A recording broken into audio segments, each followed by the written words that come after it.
लाल की जय हो। पृथ्वी माता कहती है कि हे धर्मदेव, आपके 3 पैर कट चुके हैं, आपका सिर्फ एक पैर बचा है सत्य। ध्यान से सुनना, आपका सिर्फ एक पैर बचा है सत्य। और कलयुग में लोग सत्य बोलते नहीं हैं। अगर कलयुग में लोग सत्य बोलते नहीं और कलयुग चाहता है कि आपका ये सत्य रूपी पैर भी कट जाए, और जब कल आपका सत्य रूपी पैर कट जाएगा तो आप ना रहेंगे, और आप ना रहेंगे तो मैं कैसे रहूंगी? क्योंकि धरती माता भी तो जब ही रहेगी ना जब सत्य रहेगा, और सत्य नहीं रहेगा तो धरती माता को कोई पुण्य करने वाला नहीं रहेगा, पुण्य करने वाला नहीं रहेगा तो पृथ्वी रसातल को चली जाएगी। उन दोनों की बातों को राजा परीक्षित सुन रहे हैं, कहने लगे देखो बड़े ज्ञानी लगते हैं। जाकर के पूछा, हाथ जोड़ करके बोला, देखो मैं पांडवों का पुत्र अर्जुन का पोता परीक्षित हूं। आप कह रहे हो कि पाप बढ़ रहा है, मेरे राज्य में भी पाप बढ़ रहा है, अनैतिक कर्म हो रहे हैं और मुझे नहीं है। आप मुझे बताओ, जिसने आपका ये हाल किया है, आपके पैरों को काटा है, मैं उसे दंड दूंगा। मैं राजा परीक्षित हूं, मैं वादा करता हूं। धर्म में बोला, राजन हम किसकी बात करें? हमको ये हमारा ये हालत किसने की है, हम आपको क्या बताएं? हम किसका नाम लें? क्योंकि हम अगर कर्मकांडी जो होते हैं ना, अगर हम कर्मकांडियों की बात माने तो वो तो कहते हैं कि कर्म प्रधान विश्व कर राखा, कर्म प्रधान विश्व चर राखा, जो जस कराये सो फल चाखा, सो जस कराये सो फल चाखा, सुख दुख कर दाता, सुख दुख कर दाता, निज कृत कर्म भोग सब दाता। हरे राम राम राम हरे हरे, हरे कृष्ण कृष्ण कृष्ण हरे हरे, हरे राम राम राम हरे हरे, हरे राम राम हरे हरे, हरे कृष्ण कृष्ण कृष्ण हरे हरे, हरे राम राम राम हरे हरे, हरे कृष्ण कृष्ण हरे हरे। कर्मकांडियों की बात मान करके चलो तो वो कहते हैं कि इसमें मेरा कर्म ही ऐसा होगा तो मुझे भगवान ने ये सब दिया है, जो मैंने कर्म किया है उसका भोग मैं भोग रहा हूं। और अगर मैं मीमांसा दर्शन में जाऊं तो मीमांसा दर्शन के जानकार कहते हैं, वो अलग ही बात कहते हैं कि केचप विकल्प वसनः आहुरात्ममात्मनः देव मन्ये पराकर्मम् स्वभाव परे प्रभम। ये दुख सुख कुछ नहीं होता है। मीमांसा दर्शन में कहा के लोग जानकार होते वो कहते हैं कि दुख सुख कुछ नहीं होता है, ये तो हमारे इस शरीर का कष्ट है, आत्मा को तो कभी कष्ट होता ही नहीं है राजन। हम इस शरीर को कितना भी हष्ट पुष्ट बना लें, कितना भी इसे रगड़ लें, कितना भी इस पर लाली प्लास्टिक या बादाम रोगन कर लें, इस शरीर की सिर्फ 3 गति है, इसे मरना है मरना है मरना है, इसकी चौथी गति है ही नहीं। और राजन जब सुख और दुख कुछ होता ही नहीं है तो फिर मैं क्यों मानूं कि किसी ने मेरा यह हाल किया है। और देखो राजा परीक्षित कहते हैं कि देखो आप बहुत बड़े जानकार मालूम होते हो, पर आप बताओ तो सही है आपकी हालत किसने की है। और जिस प्रकार जब ही ये बातें हो रही था उसी समय एक काला काला पुरुष हाथों में नंगी तलवार लेकर के आता है, जिसका विकराल रूप है, और वो आकर के जैसे उस धर्म रूपी बैल का एक पैर भी काटना शुरू कर देता है। उसी समय राजा परीक्षित उसे धमका करके कहने लगते हैं कि आप कौन हो और मेरे राज्य में इस प्रकार का अनैतिक करने वाले आप होते कौन हो। और जैसे राजा परीक्षित उसे मारने लगते हैं तो कलयुग राजा परीक्षित के चरणों में गिर जाता है। देखो कलयुग में चाहे कितने भी दोष हो, कलयुग में बहुत सारे दोष हैं, पर कलयुग में एक सद्गुण भी है। भगवान ने स्वयं कहा है कलयुग में सद्गुण भी है। और ये स्वयं तुलसीदास जी कहते हैं कि कलयुग सब युग आन युग और जो नर कर विश्वास, राम नाम गुण गण विमल भव तर नहीं प्रिया। कलयुग में सबसे बड़ा गुण है कि सतयुग में हजारों 60 हजार वर्ष तक तपस्या करते थे तब भी भगवान मुक्ति मिलती थी। कोई जरूरी नहीं एक कर्म ऐसा हो जाए तो सारी तपस्या नष्ट।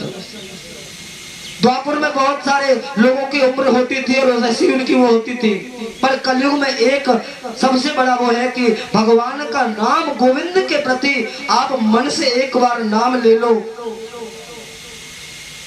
भक्त गोविंद के विमल गुणों का गान करते हुए बिन प्रयास ही इस भवसागर से तर जाता है। ये कलयुग की सबसे बड़ी विशेषता है। और देखो जब कलयुग आप कथा में बैठे हो और जैसे आपका मन भटकना शुरू हो जाए, नींद आनी शुरू हो जाए, या फिर कहे देखो अब चलते हैं, तो समझो कलयुग बैठ गया। तो कलयुग को एक ही रूप से बताया जा सकता है कि काम करते चलो नाम जपते चलो, हर समय कृष्ण का ध्यान धरते चलो, काम की वासना को मिटाते चलो, कृष्ण गोविंद गोपाल गाते चलो, कृष्ण गोविंद गोपाल गाते चलो। तो महाराज कलयुग ने राजा परीक्षित के सब कहा कि महाराज मुझे मत मारो, मैं भी आपके राज्य का रहने वाला हूँ। तो महाराज कहने लगा आपने इतने बड़े अधर्म कर रखे हैं, देखो आपको मेरे इस राज्य में रहने का अधिकार नहीं है। आपके द्वारा संत महात्मा इतने बड़े बड़े पुरुष, गाय माता धर्म स्वयं दुखी है, इसलिए आप या तो इस राज्य से निकल जाओ। क्योंकि राजा कल ऋषि कहते हैं कि कलयुग को मारा क्यों नहीं, तो पांडव बता के गए थे ना कि शरण में शत्रु भी आए तो माफ करना, तो कलयुग को माफ कर दिया। तो कहने लगा महाराज सारी संसार पर जहां जहां नजर डालूं आपका ही राज्य है, मैं जाऊं तो जाऊं कहां। तो कह दिया ठीक है, मुझे कोई छोटी ऐसा है मैं चला जाऊंगा, मुझे आप ऐसी कोई जगह दे दो जहां पे मैं एक वास कर सकूं, मैं दूसरी जगह जाऊंगा ही नहीं। तो महाराज परीक्षित ने कहा कि ठीक है मैं आपको 4 जगह देता हूँ, 4 जगह आपका वास रहेगा। कि अभ्यर्थतम इस्तदाहितस्मम इस्तनाप कलयुगपदः धूतम पानम स्त्रयम सोना यथा धर्मास चतुर्विधा। जाओ मैं अपने राज्य में तुम्हें 4 जगह देता हूँ, 4 जगह तुम्हारा वास है। देखो धूतम पानम, जब जुआ खेला जाता है ना कलयुग में, वहां उसका वास होता है धूत कीड़ा। और धूत कीड़ा होता है जो कपट का खेल होता है, सच्चाई के साथ खेला जाए ना तो धर्मराज युधिष्ठिर भी नहीं जीत सकता, इसलिए धूत कीड़ा कपट का खेल है, इसमें कलयुग का वास है। और दूसरा होता है सुरापान, शराब पीकर के आदमी कैसी बर्बादी करता है ये आप भी जानते हैं। मैंने ऐसे आदमियों को देखा है जो मदरा पान करके नालियों में उल्टे मुंह पड़े रहते हैं। बोलो प्रेम से जय श्री कृष्ण। जय श्री कृष्ण। ये कलयुग का प्रताप है। और दूसरा हो, तीसरा वास दिया स्त्री परगमन, जो वैश्यावृत्ति करते हैं ना वहां पर परिस्थिति का गमन करते हैं, उसकी तरफ देखते वो कलयुग का वास होता है, वो बुद्धि को विकृत कर देता है। अच्छा अच्छा धर्मात्मा व्यक्ति भी ऐसे रास्ते पर चला जाता है कि उसका सुखी संसार नष्ट हो जाता है, वह कलयुग का वास होता है। और चौथा दिया सूना, हिंसा। जब हिंसा होती है ना, हिंसा में आप क्या, हम अच्छा कर्म कर रहे हैं पर हमारे द्वारा हिंसा की किसी जीव की हत्या हमारे हाथों से हो गई तो वह कलयुग है। अगर हमने अपनी आंखों से भी हिंसा होते हुए देखी, वो कलयुग का वास होता है। हमारे बड़े महापुरुष थे, महात्मा बुद्ध बड़े ही महापुरुष थे। एक दिन वो भिक्षा मांगने जा रहे थे,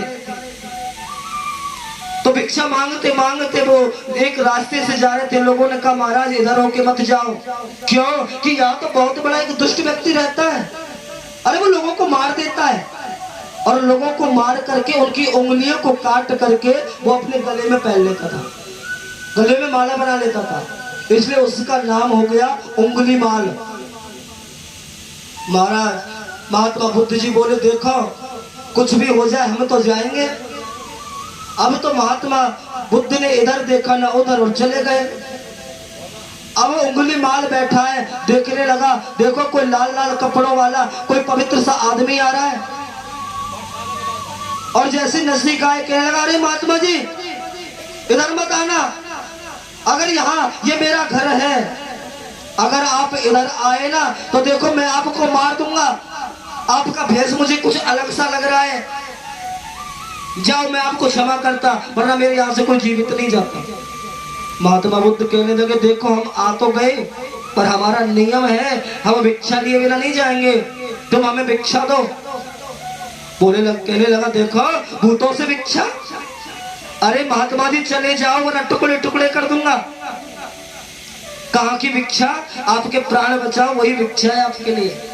बोले देखो अब तो कुछ भी करो हमें भिक्षा चाहिए। कि बोले मेरे पास कोई भिक्षा है ही नहीं। कि बोले मुझे कुछ नहीं चाहिए, अगर आप जो पेड़ है ना इसका पत्ता तोड़ करके मुझे दे दो, यही मेरे लिए भिक्षा है। बोले बस इतनी सी बात? ये पहले बोलते पत्ता क्या पूरी डाली तोड़ कर दे देता हूँ, तलवार से डाली तोड़ दी और दे दिया लो भिक्षा। बोले बस बस हो गई? ठीक है भिक्षा दे दे, अब एक काम करो इस डाली को जोड़ दो। कहने लगा तुम्हारा दिमाग खराब हो गया क्या महात्मा जी? अरे जो डाली टूट गई उसे जोड़ू कैसे? बोला एक बात बताओ, जिस टूटी हुई डाली को जोड़ने का तुम्हें कोई अधिकार नहीं, तो बताओ तुम जीव हत्या करते हो, उन जीवों को मारने का तुम्हें क्या अधिकार, किसने दिया? अरे तुम जन्म नहीं दे सकते तो तुम्हें मृत्यु देने का अधिकार किसी ने नहीं दिया, तुम किसी को मृत्यु देने के अधिकारी नहीं हो। क्योंकि भगवान गीता में कहते हैं कि श्रुता श्रुता में धर्म सर्वस्व श्रद्धाचरणम आत्मान प्रतिकूलानि परेशान समाचरे। धर्म का यही मूल है, जो चीज तुम्हें अपने लिए बुरी लगे वो कभी दूसरों के साथ मत करो। अगर कोई हमारे साथ बुरा करे तो हमें बुरा लगता है ना, क्या वो एक दूसरों के साथ करे क्या उसे बुरा नहीं लगता? जिसे हम जन्म नहीं दे सकते उसे मृत्यु देने का हमें कोई अधिकार है क्या? इसलिए अहिंसा ही परमो धर्म। सुना हिंसा में कलयुग का वास है। अब कलयुग ने देखा महाराज 4 जगह दे दी और चारों जगहों में राजा परीक्षित तो किसी में ना तो वो दूध पान करता है, ना कोई स्त्री गमन करता है, ना वो कोई हिंसा करता है। ये चारों चीज राजा परीक्षित में गुण दोष नहीं है, और जो दोष राजा परीक्षित में नहीं है तो पूरे राज्य पर अधिकार जब तक मैं नहीं कर सकता जब तक परीक्षित को मैं ग्रसित ना करूँ। तो हाथ जोड़ करके बोला महाराज ये तो गंदी गंदी चीज है, कोई ऐसी भी चीज दे दो जहाँ बैठ करके मैं 2-4 भगवान के भजन भी कर लूं। कलयुग बोल रहा है। तो उस समय राजा परीक्षित की बुद्धि थोड़ी विकृत हो गई और उसने कह दिया जाओ हम आपको एक और जगह देते हैं, सोने में आप वास करो। पर यह समझने वाली बात है, सोने में बोल तो दिया पर ऋषि कहते हैं देखो अगर सोने में कलयुग का वास है तो भगवान क्यों कहते हैं कि सोने में मैं हूं? अगर सोने में भगवान है तो कलयुग कैसे हो गया? सबसे समझने वाली बात है ना। क्योंकि भगवान ने स्वयं कहा है कि धातु नाम स्मरण कांचनम, सोना में हूँ और सोना मेरा ही रूप है। और वेदों में भी तो कहा गया है कि हिरण्य गर्भ समवर्तताग्रे भूतस्य जात पतरेक आसीत् तधार पृथ्वी धाम दिव्यम कस्माय देव हमसे विशिज्ञम। ध्यान देना, वेदों में भगवान का नाम है हिरण्यगर्भ, और हिरण्यगर्भ कहते हैं सोने को। सोने में भगवान का वास होता है। शालिग्राम जी देखे होंगे आपने, बताया हमें, तो प्रतिष्ठित देव है। तो ऋषियों ने कहा है कि देखो सोने में भगवान का वास होता है। कलयुग जो होता है ना, वो उस सोने में नहीं होता जो परमार्थ से कमाया गया हो, जो किसी को हिंसा करके, किसी को लूट करके या किसी को मार करके जो सोना कमाया जाता है ना, आत्मा को दुखाता है, उस सोने में कलयुग का वास होता है। जो परिश्रम से कमाया जाए उस सोने में भगवान का वास होता है। आपने देखा होगा मंदिरों में बड़े बड़े घंटे लगे होते हैं। दक्षिण के मंदिर तो सोने के होते हैं, दक्षिण में, दक्षिण भारत में देखो हम घंटा सोने के रखते हैं। भगवान की मूर्तियां होती है सोने की, इसलिए भगवान का वास होता है। तो अब तो कलयुग ने देखा कि सोने में कलयुग का वास है, तो कलयुग राजा परीक्षित के सूक्ष्म रूप धर करके उस मुकुट में प्रवेश कर गया। किसी ने पूछा कि भाई मुकुट में क्यों प्रवेश किया? मुकुट जो पहना था वो अधर्म का था ना। पांडव जब जरासंध को मार करके लाए थे, तो जरासंध तो अधर्म का प्रतीक है, उस मुकुट को लेकर आए थे। वो मुकुट वही जरासंध का मुकुट था सोने का, तो उसके द्वारा सूक्ष्म रूप से वो उसमें प्रवेश कर गया। अब तो राजा को जैसे उसमें बैठे घोड़े पर, तो घोड़ा उनको भगा करके ऐसे सिंदूर जंगल में ले गया। अब तो राजा परीक्षित का देखा कि जंगल में बहुत जोर से ताप लगी हुई है और कंठ जो है प्यास से तड़प रहा है। तो राजा परीक्षित ने देखा कहीं कुछ नहीं है, तो एक कुटिया नजर आई, तो वहां पर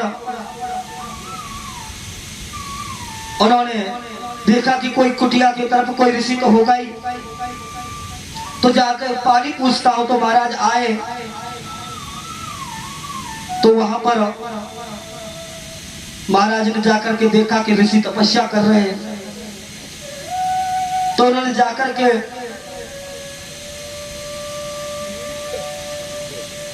उनसे कहा कि महाराज मुझे पानी पिलाइए, मुझे पानी पिलाइए। अब तो जो समाधि होती है ना, उस समाधि में देह प्यास नहीं होता। ऋषि अपनी मन की वृत्तियों को परमात्मा से जोड़ देते हैं, तो देखते नहीं कि मेरे आसपास कौन है। आज तो जो राजा परीक्षित साधुओं का सम्मान करता था, साधुओं की सेवा करता था, आज उसी राजा परीक्षित ने प्यास के वशीभूत होकर कलयुग के प्रभाव से शमीक ऋषि का अपराध कर दिया। और शमीक ऋषि को जब देखा कि आंख नहीं खुल रही, ढोंगी है, तो वहीं से अपने धनुष बाण से मरा हुआ सर्प उठा करके राजा शमीक के गले में डाल दिया और राजा परीक्षित अपने घर आ गए। वहीं पर थोड़ी दूर पर राजा जब घर पर आ गए, तो शमीक ऋषि का पुत्र श्रृंगी छोटा सा बालक दूर खेल रहा है। उसने जैसे सुना छोटे छोटे शिष्यों से कि तुम्हारे पिता के गले में राजा परीक्षित ने सर्प डाल दिया है, अब तो दौड़ा दौड़ा आया और पिता के गले लिपट करके रोने लगा, उस सर्प को फेंक दिया और हाथ में जल ले लिया कि राजा परीक्षित तूने ये अच्छा नहीं किया, तूने मर्यादा को लांगा है, तूने साधुओं का अपमान किया है, तुम्हें साधुओं का अपमान करने का कोई अधिकार नहीं है। इसलिए मैं तुम्हें श्राप देता हूं कि आज के बाद तुम किसी को अपमान करने के लायक ही ना रहोगे। आज से 7वें दिन इन सर्प का राजा तक्षक तुम्हें डस लेगा और उसके द्वारा तुम्हारी मृत्यु होगी।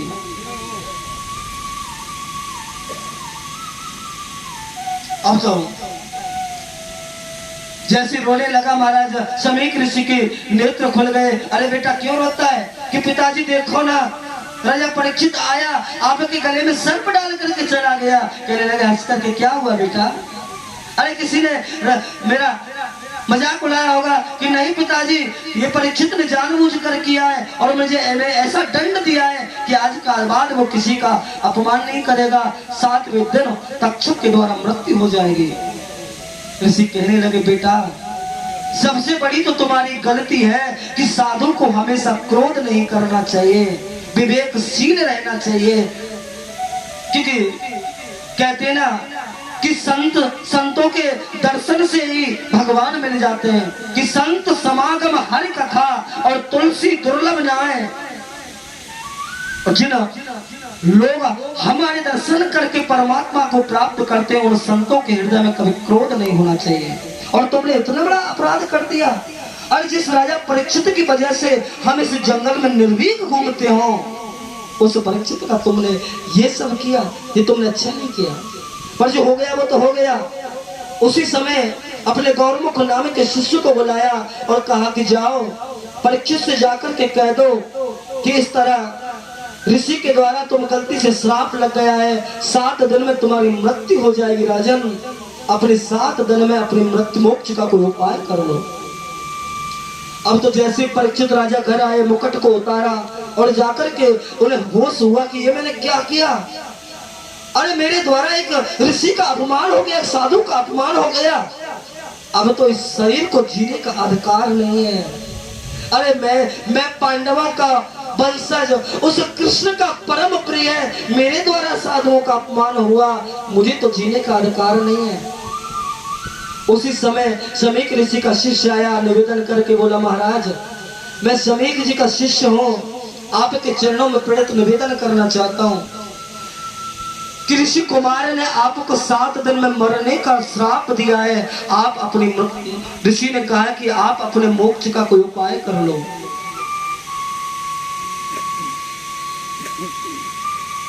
राजा परीक्षित कहने लगा ये बहुत अच्छा हुआ, और जोर जोर से हंसने लगे। उनकी पत्नी ने पूछा, आप हंसते क्यों, क्या कारण है? वो कहते हैं, देखो भगवान ने कहा है कि जो संसार में आता है उसे जाना पड़ता है। हम बेवजह ही करते हैं कि हम मोह माया में, कि जग में जो आता है और सदा रह न पाता है, और रहता है सोना, आता है न जाता है। जो संसार में आता है उसको जाना है, और जो एक परम ब्रह्म जो आता है न जाता है, वो परमात्मा, उसका चिंतन हमें करना चाहिए, उस चिंतन को बढ़ाना चाहिए। परीक्षित कहता है, देवी मैं आपको दुनिया का सबसे बड़ा विचित्र बात बताता हूं।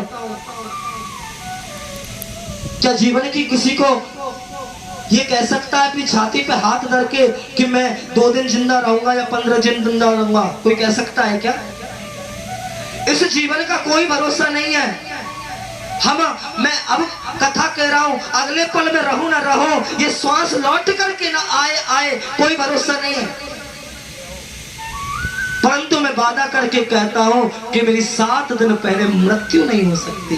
कि क्यों? क्योंकि ऋषि का श्राप, ऋषि का दिया हुआ वचन कभी गलत नहीं जाता। ऋषि ने कहा है कि 7 दिन बाद सर्प खाएगा, तो 7 दिन बाद ही खाएगा, इसलिए 7 दिन पहले मेरी मृत्यु नहीं हो सकती। अब देखो, जिस दिन वैराग्य आवे हमें, उस दिन ही हमें भगवान के ध्यान में लग जाना चाहिए। तारीख मत बदलो। हम तारीख बदलते हैं ना, बेटा का ब्याह हो जाएगा तब भजन करेंगे, नहीं पोता का मुंह देख लो तब तो मैं भजन करूंगी। अब पोता हो गया, अब चलते चलते इसकी शादी भी हो जाए। अब शादी हो गई तो अब तो पोते की बहू का मुंह भी देख लो। क्यों? व्यक्ति कहता है कि करस्य से किंचित हम मरस्य से तवास्मः। मैं करूंगा, इस बात को करते करते व्यक्ति इस बात को भूल जाता है, मैं मरूंगा। और यही व्यक्ति की सबसे बड़ी भूल है। राजा परीक्षित को 7 दिन मिले हैं। उसी समय सब राजपाट को छोड़ करके निर्जन वन में जाकर के बैठ गए, आंखों को बंद कर लिया। कुछ पल के लिए आंख बंद की, ज्यादा देर के लिए नहीं, कुछ पल के लिए अपने चित्त में भगवान को धारण किया। और जैसे ही नेत्र खोले तो क्या देखते हैं? सामने अत्रि, वशिष्ठ, च्यवन, गौतम, देवल, देवराज, दुर्वासा, भृगु, अंगरा कश्यप वामदेव सभी महान ब्रह्म ऋषि बैठे हैं सामने।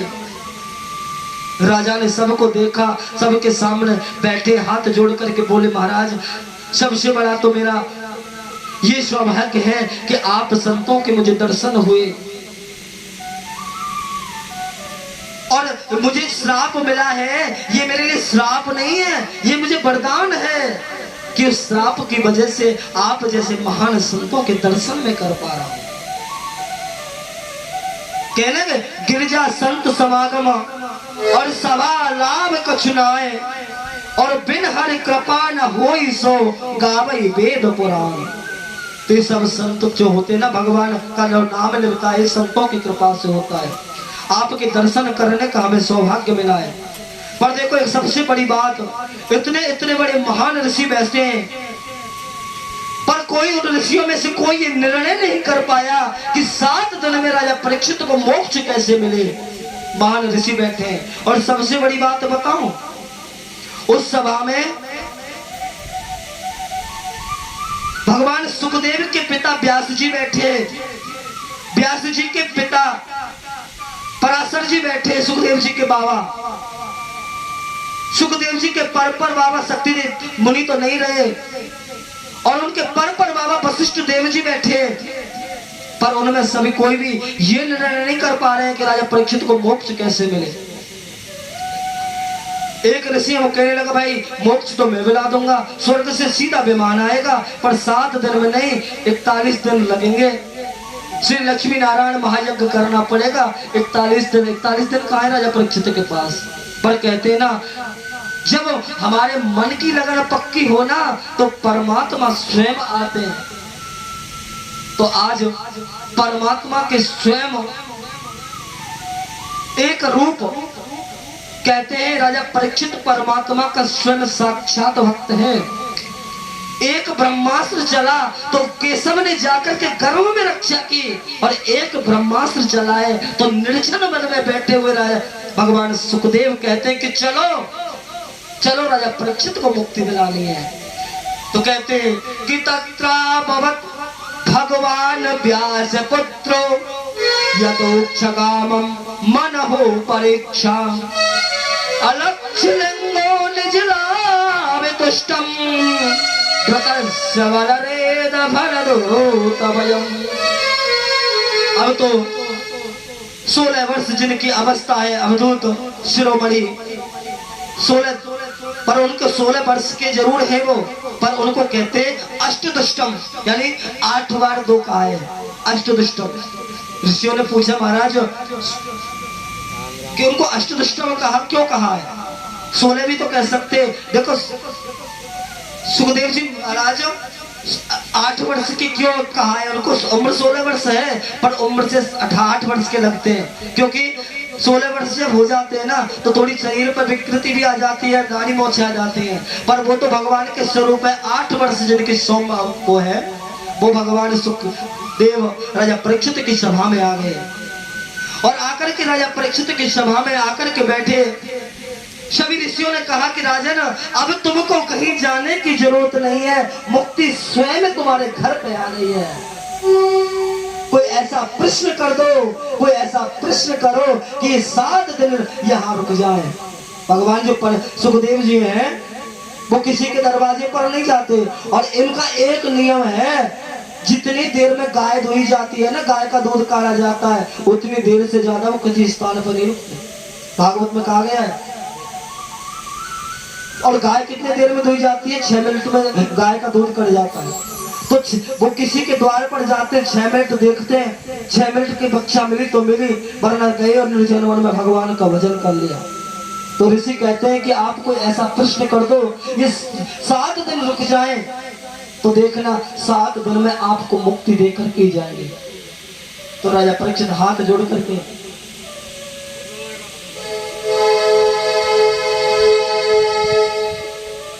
राधे और ये 2 दिन का जीवन तेरा, और ये 2 दिन का जीवन तेरा फिर किस पर तू इतराता है। ये जीवन है चंद सांसों का, फिर क्यों तू भूला जाता है।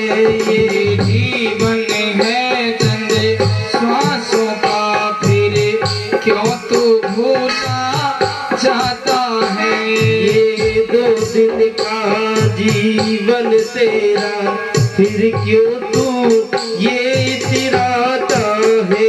ये जीवन है तेरा 2 दिन का, फिर क्यों तू इतराता है।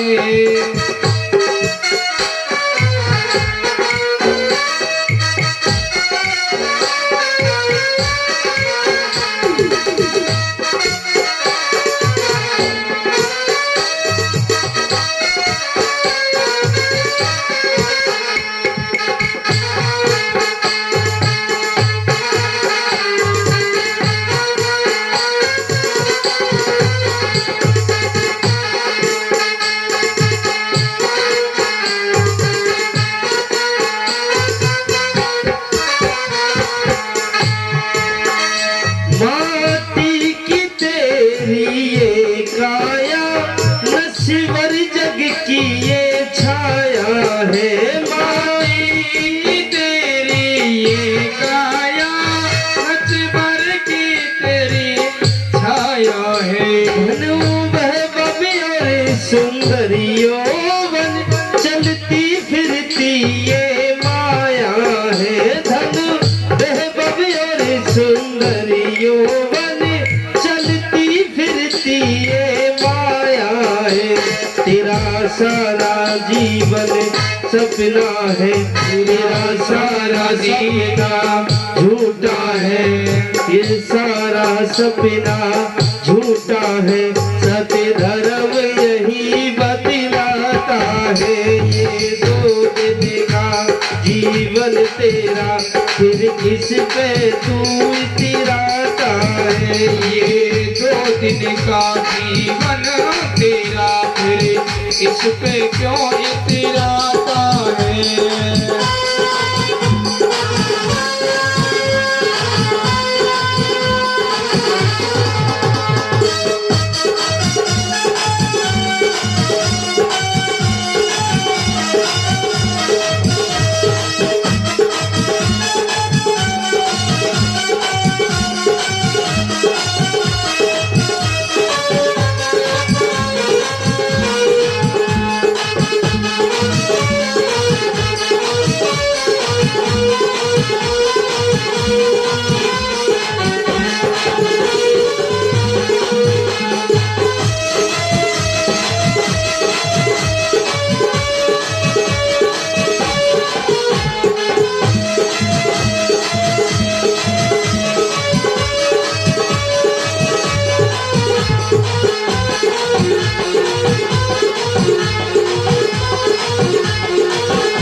जीवन गवाता है ये 2 दिन का जीवन तेरा, फिर क्यों इस पे चिढ़ाता है ये 2 दिन का जीवन तेरा, फिर क्यों इस पे इतराता है।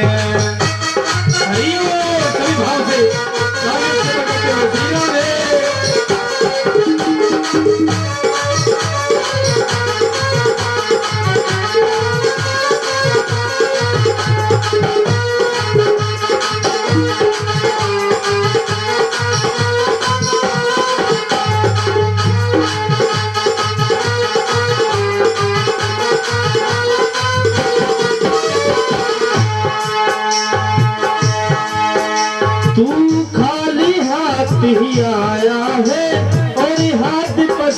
रह जाएगा। तू खाली हाथी आया है और हाथ पसारे जाएगा। अपना जिसको तू मान रहा सब यही धरा रह जाएगा। अपना जिसको तू मान रहा सब यही धरा रह जाएगा। अपना जिसको तू मान रहा सब यही धरा रह जाएगा। अपना जिसको तू मान रहा सब यही धरा रह जाएगा। अपनी ना समझी की खातिर, अपनी ना समझी की खातिर क्यों जीवन भर दुख पाता है ये। 2 दिन का जीवन तेरा फिर किस पर तू इतराता है ये। 2 दिन का जीवन तेरा फिर इस पे क्यों इतराता है। ये जीवन है चंदे सांसों का फिर क्यों तू भूला जाता है ये। जीवन है चंद सांसों का फिर क्यों तो भूला जाता है।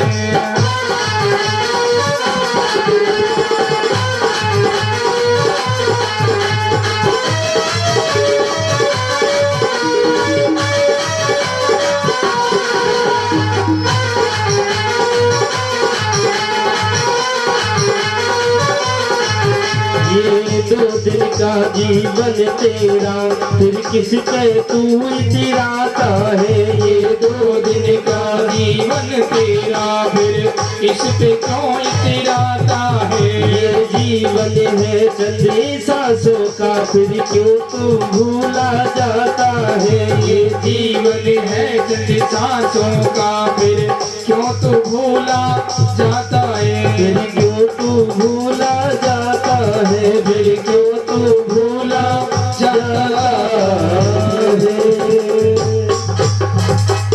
बोले वृंदावन हरिलाल की जय। राधा रानी सरकार की जय। जय जय श्री राधे। जय जय श्री राधे। जय जय श्री राधे श्याम। राजा परीक्षित ने भगवान सुखदेव के चरणों में प्रणत निवेदन किया और एक ही प्रश्न पूछा कि महाराज मुझे मृत्यु का भय नहीं है कि अतम प्रक्षामि संसत्यम योगिनाम परमं गुरुं पुरुषं इससे यस्क्रामं म्रियमाणाशु सर्वदम्। भगवान बस आप मुझे ये बता दीजिए कि जल्दी मरने वाले की मुक्ति का रास्ता क्या है। सिर्फ मुझे इतना बता दीजिए, वरना अगर राजा परीक्षित ये भी कहते कि मेरी मृत्यु को टाल दीजिए तो भगवान सुखदेव में इतनी ताकत थी कि वो मृत्यु को टाल सकते थे, पर नहीं, ऐसा नहीं पूछा। अब तो ऐसा प्रश्न किया कि जल्दी मरने वाले की मुक्ति का रास्ता क्या है। अब तो भगवान सुखदेव गदगद हो गए और राजा परीक्षित को मुक्ति का रास्ता बताने लगे कि भगवान सुखदेव राजा परीक्षित को 7 दिन में मुक्ति करा रहे, तो स्तुति भी नहीं गाई और सीधे कह रहे कि राजन जब तुमने बहुत अच्छा प्रश्न किया है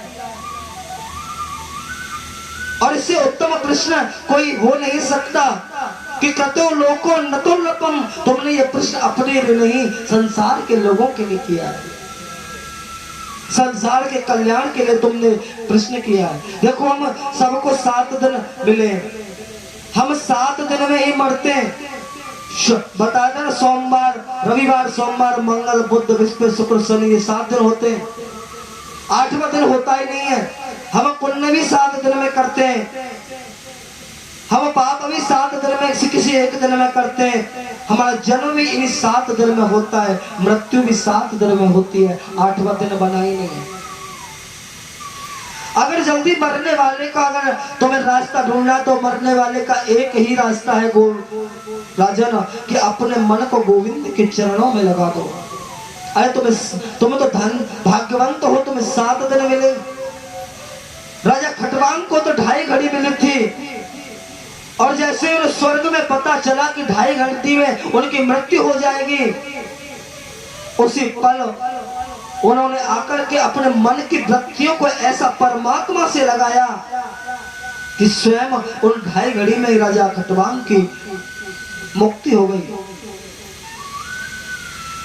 हमारी जो व्यक्ति की जो उम्र होती है ना, ये सतयुग में जो होता था, बड़ी बड़ी उम्रें होती थी सतयुग में व्यक्ति की।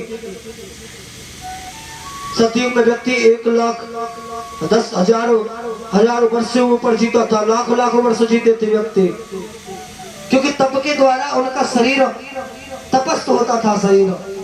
और जैसे धीरे धीरे व्यक्ति की त्रेता युग आया, 1 0 हट गई, 10,000 वर्ष की उम्र रह गई व्यक्ति की। और कलयुग आते आते व्यक्ति की उम्र कितनी रह गई? 100 वर्ष। पर एक बात बताओ, 100 वर्ष हम जीते हैं क्या? कहा गया कि निद्रये हृदयं तत्त्वं व्यवहारेण च वयं चिवाथार्थे धया राजन कुटुंब भरणे नवा। कलयुग में व्यक्ति की उम्र 100 वर्ष है, इसलिए 100 वर्ष तो व्यक्ति को जीना ही चाहिए। पर आज 100 वर्ष जीने वाला व्यक्ति कोई लाखों में, हजारों में 2-4 मिलते हैं। हमारी 25 वर्ष हमारी उम्र पढ़ने में, लिखने में और इसमें बीत जाती है। फिर हम कमाई के लिए साधन ढूंढते हैं, विवाह हो जाता है तो 25 वर्ष उसमें निकल गए, 50 वर्ष निकाल दिए हमने संसारिक के कार्यों में। और 50 वर्ष के बाद भी जब हम भगवान का ध्यान नहीं करते, हमारा मन परमात्मा की तरफ नहीं जाता। बताया था कि 50 वर्ष की उम्र के बाद ध्यान लगाना चाहिए। पर आज का व्यक्ति तो जी कितना रहा है। आजकल तो देखो, बच्चा पैदा होता है, 10 साल का बच्चा है, देखो बाल सफेद हो गए, ब्लड प्रेशर हाई है। मैंने 20-20, 25-25 वर्ष के बच्चे ऐसे हार्ट के पेशेंट बनते हुए जा रहे हैं।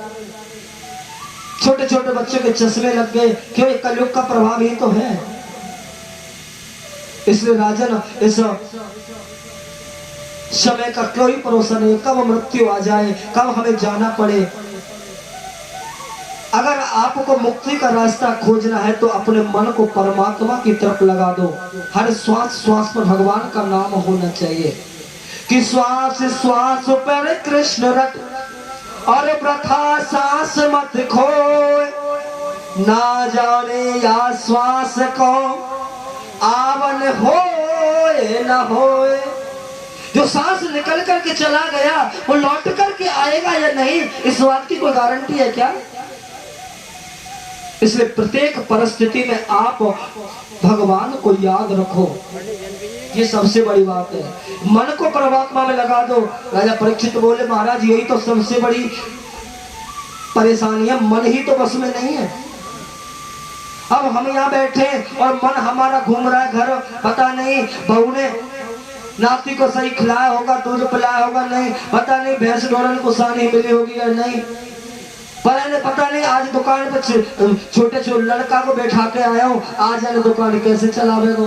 मन तो घूम रहा है दिल्ली, बंबई, आगरा, ये मन ही तो बस में नहीं है। देखो मन को बस में है ही नहीं। महाराज मैं मंदिर गया, पुजारी जी, पंडित जी ने कहा कि महाराज पूजा कराने के लिए कि प्रसाद चढ़ाओ, मैंने चढ़ा दिया। पुजारी जी ने कहा कि पुष्पम समर्पयामि, मैंने पुष्प चढ़ा दिए। पंडित जी ने कहा कि पुष्पम फूलम फलम समर्पयामि, मुखम अग्रम मुखे आचमनम समर्पयामि, स्नानम समर्पयामि, अखंडम ऋतुफलम समर्पयामि। महाराज मेरे पास थे, मैं लेकर गया था मिठाई घर से, चढ़ा दिया। लास्ट में पंडित जी ने कह दिया दक्षिणाम समर्पयामि, महाराज मेरे जेब में पैसे थे, मैंने चढ़ा दिया क्योंकि घर से लेके गया था ना।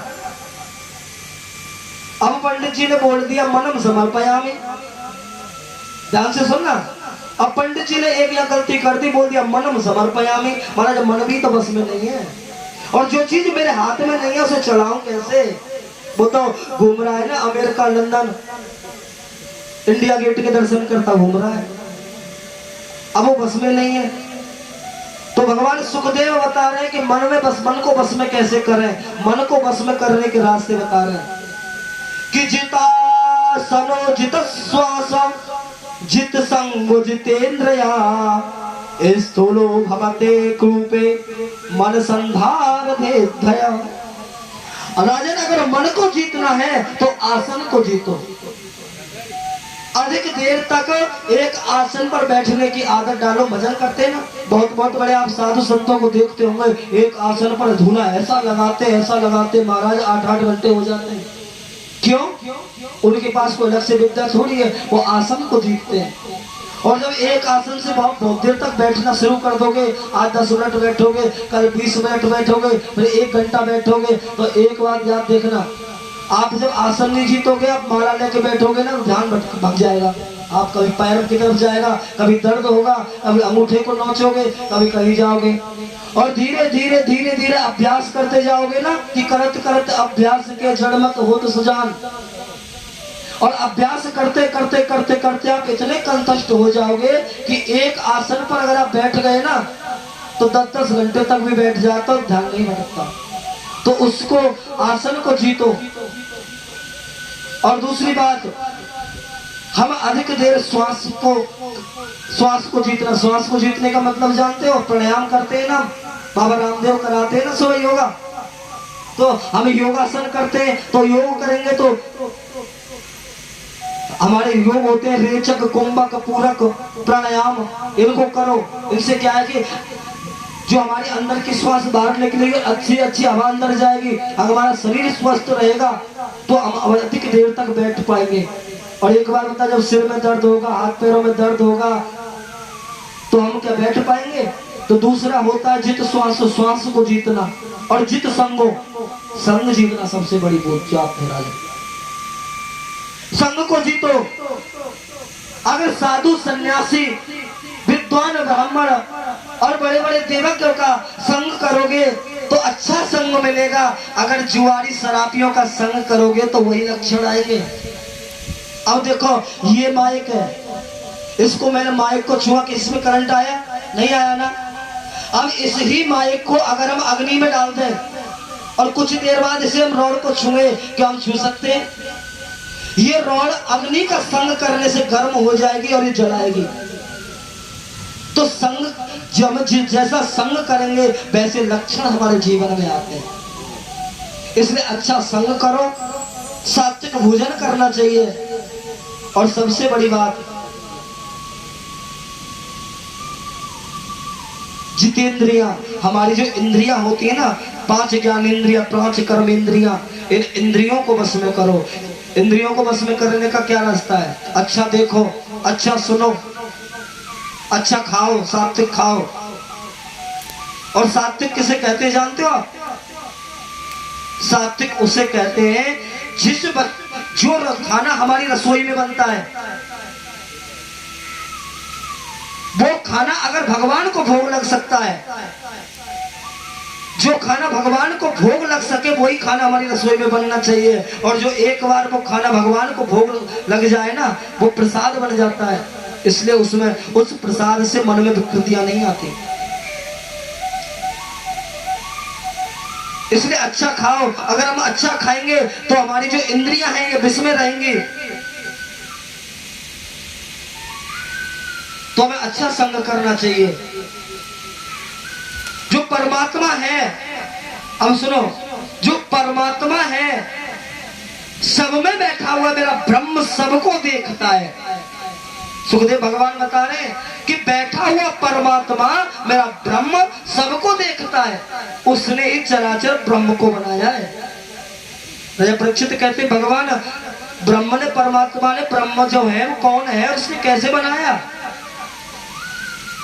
देखो, परमात्मा ने दुनिया को बनाया है। दुनिया का मतलब क्या है? दुई प्लस निया, मतलब दुनिया, यानी कि दो के संगम से जो बनती हो वो दुनिया।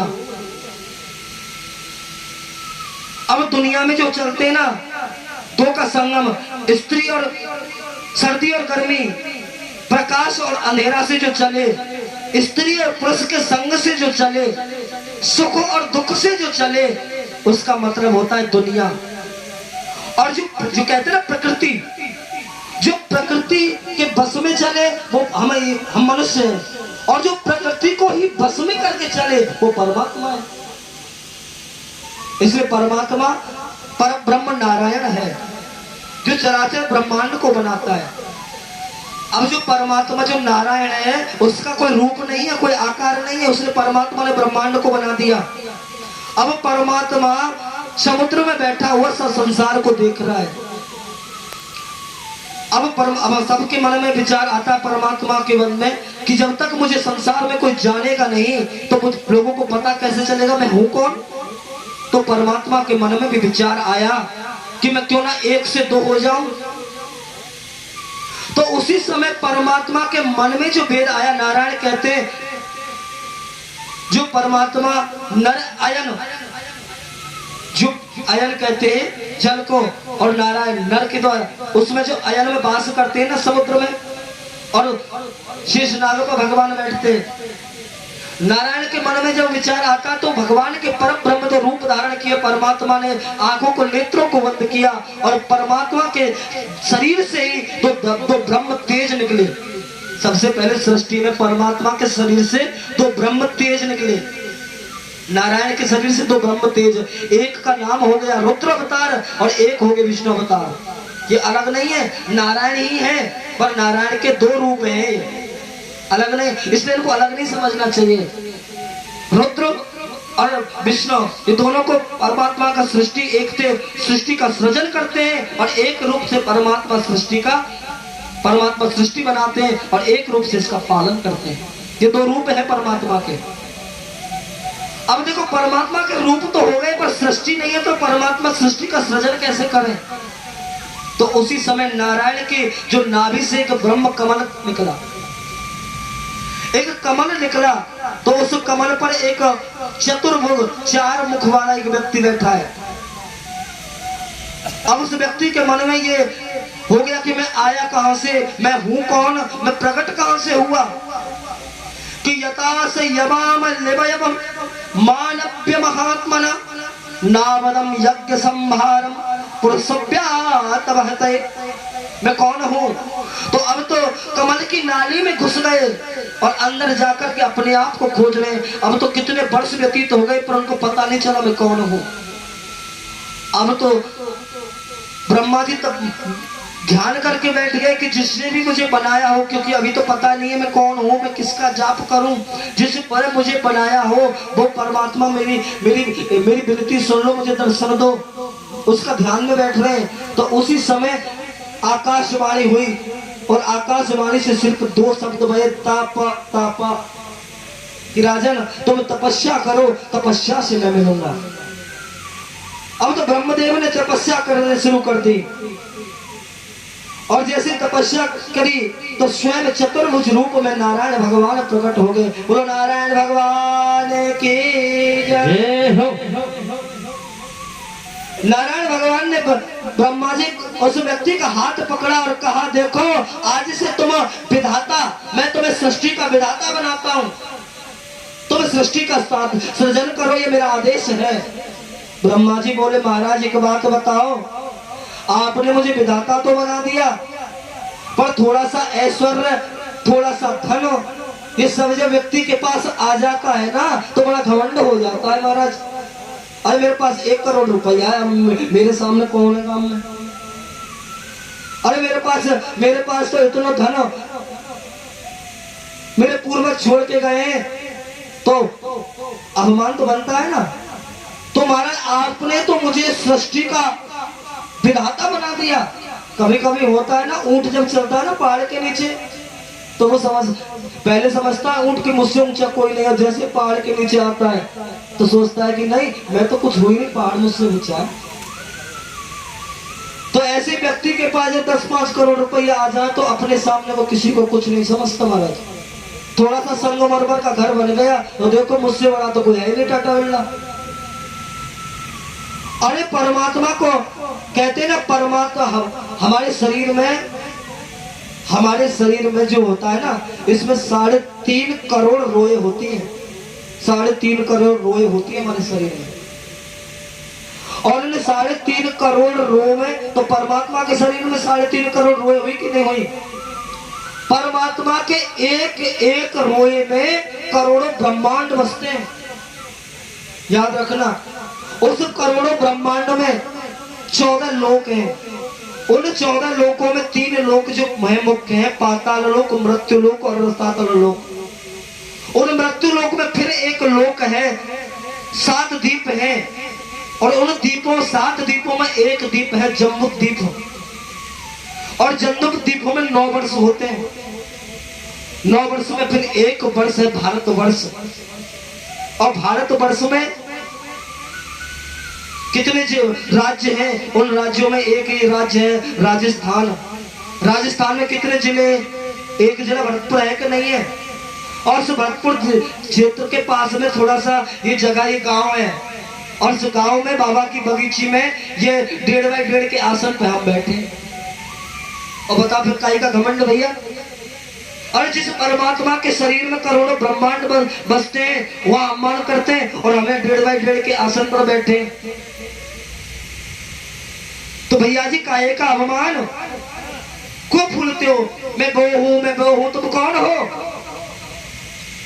परमात्मा का आदेश होगा कि देखो, जब मेरा तुम्हारे साथ रहेगा ना, तो मैं अवमान नहीं होगा। मैं तुम्हें चतुर्थ श्लोक की भागवत सुनाता हूँ।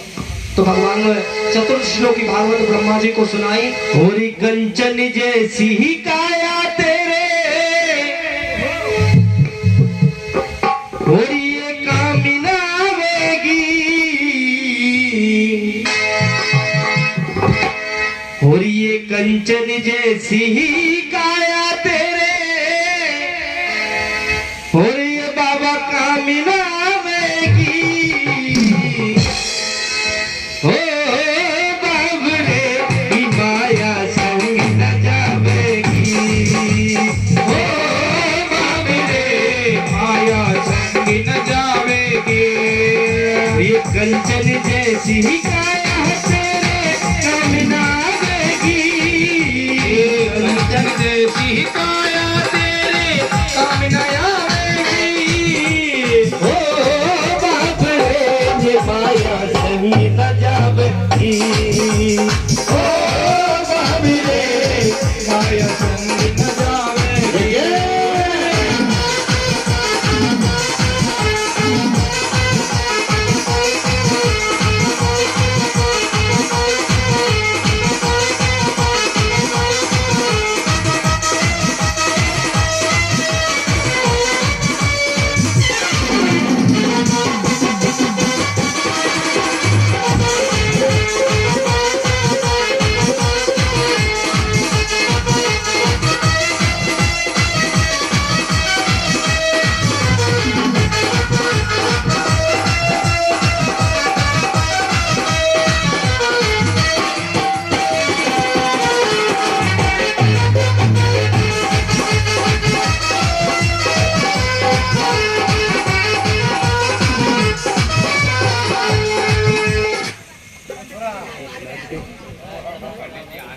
मार रहे